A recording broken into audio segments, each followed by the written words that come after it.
So I need to make a correction, and that is in how you pronounce Zeus yesterday. It's Zeusa. Um, moving on. We see that a certain Miss Markham and Mr. Janus are in fact visitors, and whether or not they are visitors from the future or a break off, you have to begin to think that um, the least possible energy consumption with the most efficiency is the answer that you will receive every single time, because these visitors, no matter where they're from, are going to tell you what will inspire exactly what I had just stated, the least possible energy consumption with the greatest possible yield. This is what's always been considered.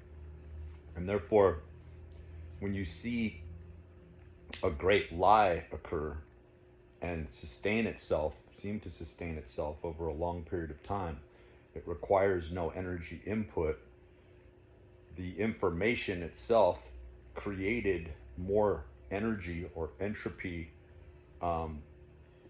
storage in a localized area, just like a computational system. This is why universe loves computational systems. It is a computational system, and the more information that is stored and then released as a large posit of energy, that may be how the localized universe, cosmos, in the form of planet, actually sustains itself and feeds, because then you can render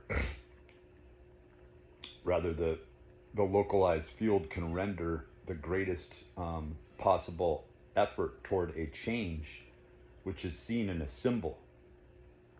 So when you see this pentagram symbol repeated as a pattern every 8 years with planetary alignment with Venus, you begin to understand how it uniformly amalgamates itself, draws up energy, and takes the most efficient path, right? So these visitors are of, they make themselves the least interesting people. If they came and visited and they were sort of movie, feature type personalities where they're putting on a show, right?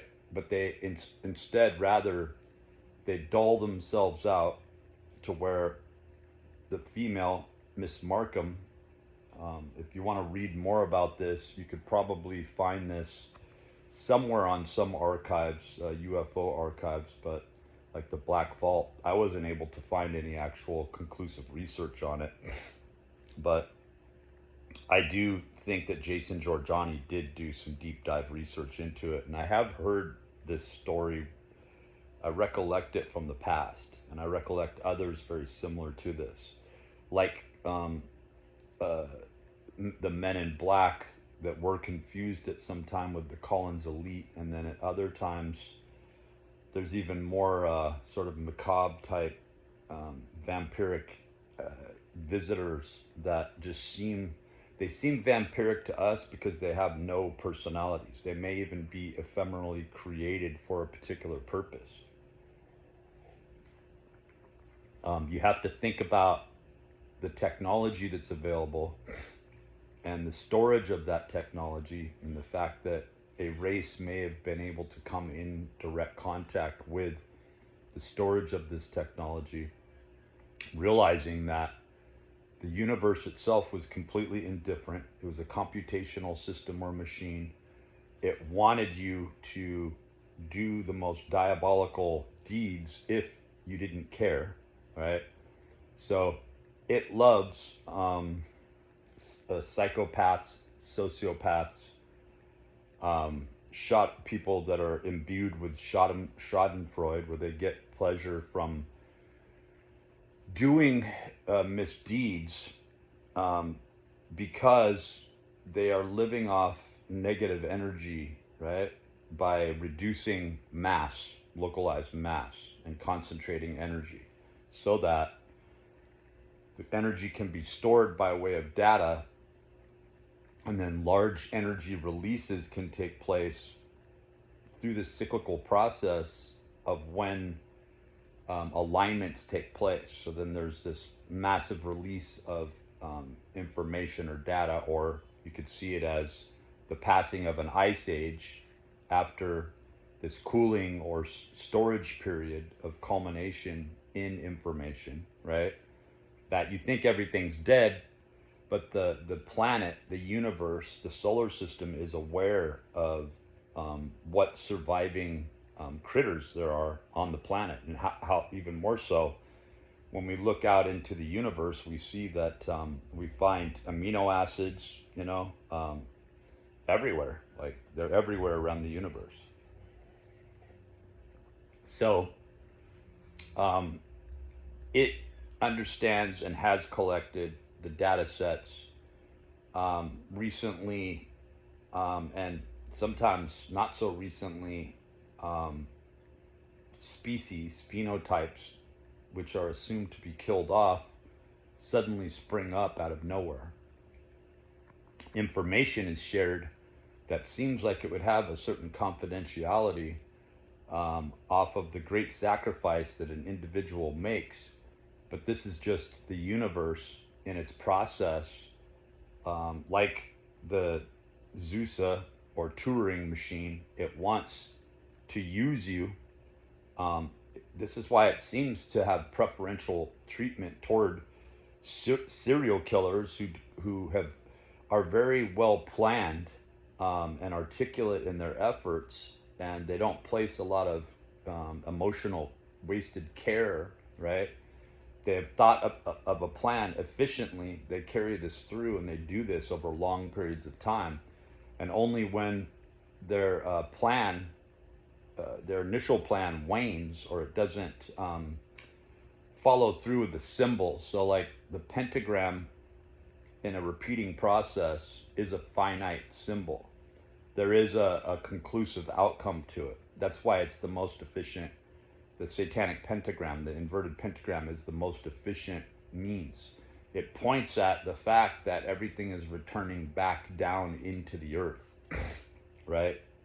This is why an extremely attractive and seductive person can go about for years cheating on spouses from a moral perspective, right?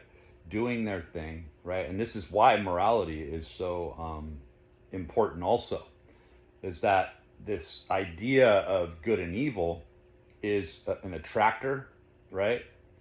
And then an arbiter.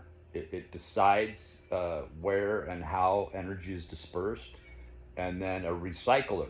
It eats you up and kills you off, because you now see that the religion that you were going off of through the armature is no longer self-supporting. You believe in something that doesn't exist, and it's entirely necessary that you do that, right? So it's using that. And I would say, more than looking at it like a crude satanic machine, or even a meat grinder, even though it could really be seen more as that, right? Somebody has to consume the meat. You don't just leave the meat out rotting. There has to be the most efficient use possible.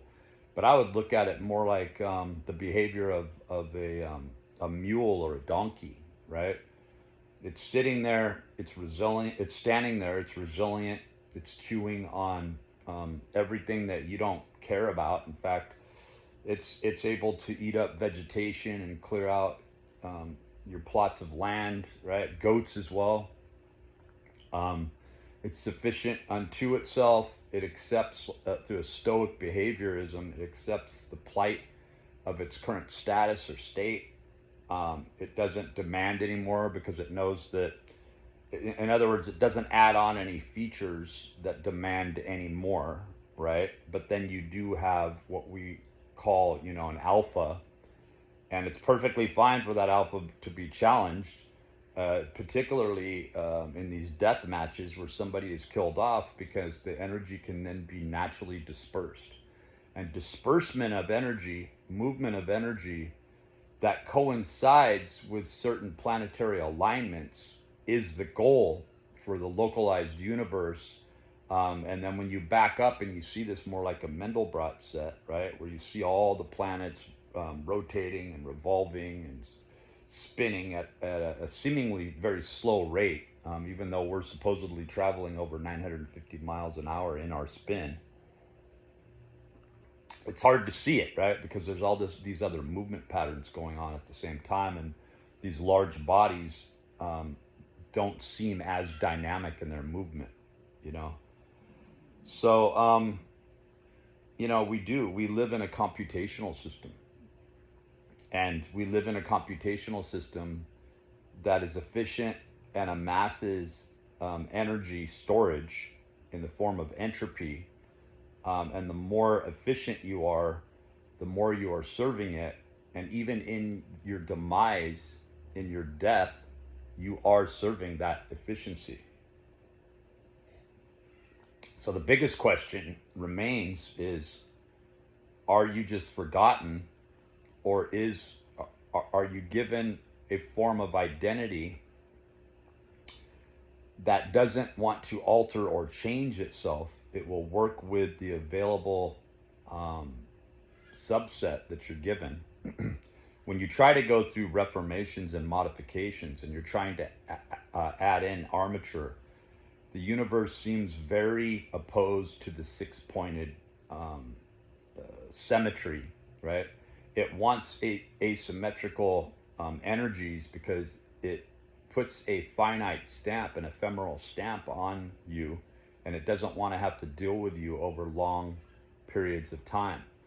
So this could be why this group of people that are very much described in text throughout history, throughout antiquity, the same way that they are toward more recent events. They're not altruistic.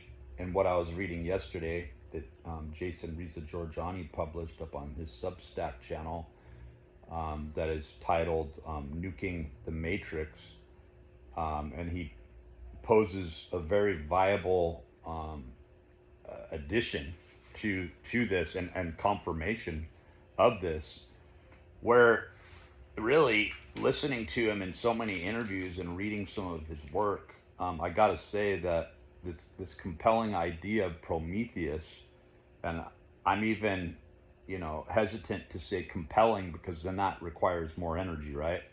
I don't need to be compelled. Basically, it comes down to why Ayn Rand is hated so much, because she is a female observing objectivism, and therefore, from your eyes, you see somebody who would just be sort of sexually immoral and not attractive at that, right, from an outside perspective, and kind of taking energy and playing with themselves, right, in a sort of primal sort of way.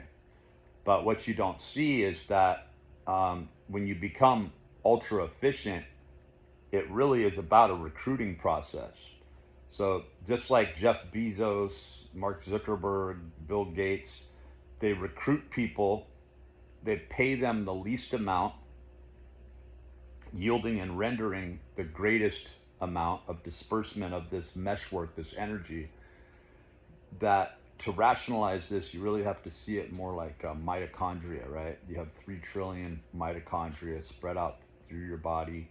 We want to stand back and marvel at the ATP production and the electrical meshwork that it creates around your body, and the uptake of certain gases, right? So efficient. But then when you look at yourself on the planet in congruence or conjunction with other people, you have to see yourself in the same way, where there's an efficiency, and a hive mind is inevitably where this goes if you want to survive. So you see this passionless, these passionless entities that seem to possibly last the test of time, who feel the least, but do follow a symbol, a sigil. And the things that they do may seem very complex to us, but if this is technology that has lasted, throughout eras of repeat, eons in fact, you have to consider that it utilizes and uses the most efficient pathways through. It only shows up when it's entirely required to assist universe in a sort of computational sorting out, a data set of storage that's going to take the most efficient units of energy that basically understand this, right? Store the data away, and then purge, assist in purging life with the least possible units, so that there's a very good chance that there are very few of these people. And in fact, one would be almost amiss inclined to think that the universe and the localized field didn't manifest them, that they weren't sort of harbingers of the time, where they just sort of came alive and came about and reformed as a necessary computational form in observance that served out a certain purpose, and then didn't entirely dematerialize back into a symbol or sigil themselves until the next use case that is seems to be more and more computationally on a predetermined track.